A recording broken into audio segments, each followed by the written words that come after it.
There's Rocksteady at King of the Pit TV. There's Rocksteady, King of the Pit TV signing in. We're listening to Love Bites by Buzzcocks, okay? Have I heard this one? Yeah, of course I've heard this one. I initially heard this. I don't know if it was the original or if it was somebody doing a cover of this one on the Tony Hawk soundtrack.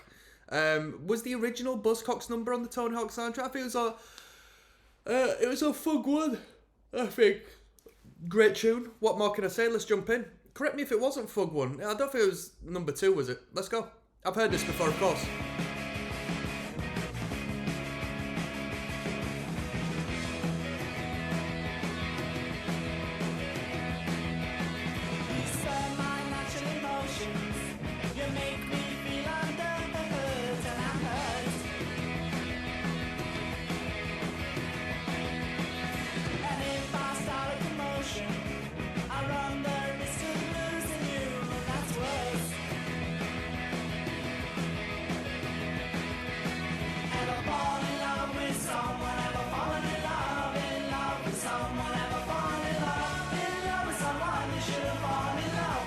The backing vocals are fantastic on the peak of that hook, right? Na, na.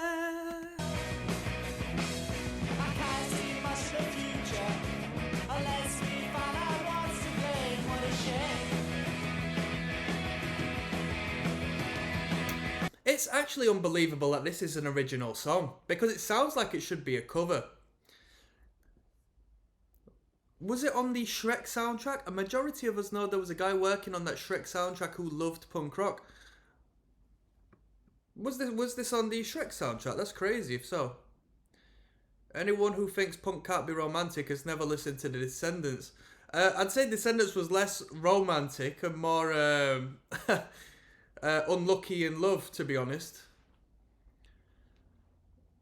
Yeah, if you want to hear a good romantic hardcore punk band, you should check out Sheer Terror. Sheer Terror do it really well. It's somewhat with a little bit of philosophy in this comment section. Firstly, romance ain't pop; it's part of life. No music genre has the exclusive rights to it. Yeah, that's a brilliant statement. Very cool.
Great jangly guitar. Great overdriven jangly guitar.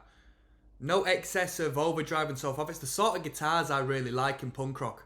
It's the sort of guitars I really like in hardcore punk and anything adjacent, yeah? I mean, when it comes to metal music, maybe it's a little bit too dry, doesn't have enough power to give the power that metal music needs. But as far as punk rock is concerned, I think it's got a real cool sound. I way prefer it to, just metal guitars in punk, which you tend to get nowadays as a standard.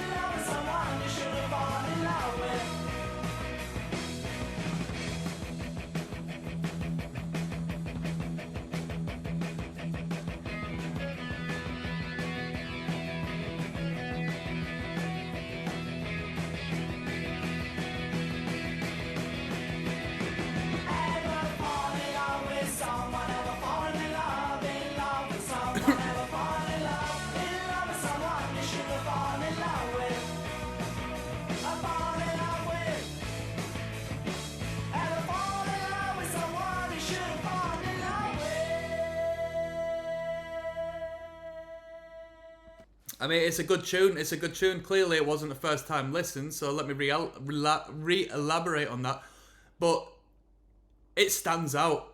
After hearing Real World, and then this comes on, man, the difference from the get-go is fantastic. There's an emotive value in the fact that they're using chords as opposed to power chords, and it just adds a depth. Well, you tell me, are the bar chords or open chords or whatever? I've never tried learning. I don't care about learning how to play this, but very good. You've got the lead melody. And when you listen to that with a bit of depth, you hear it's not tight playing, it's not great playing, but it's a very human sound. It's very good and it connects, you know? Got a great energy to it, but you don't necessarily pick up on the punk value because the sound is disjointed from what you traditionally hear in punk rock. And it comes down to the chord progression, I think. It comes down to the scale of them chords. Big, open, jangly chords, yeah? We've got Operator's Manual coming up next, alright? Track number 3, let's keep going. Just 12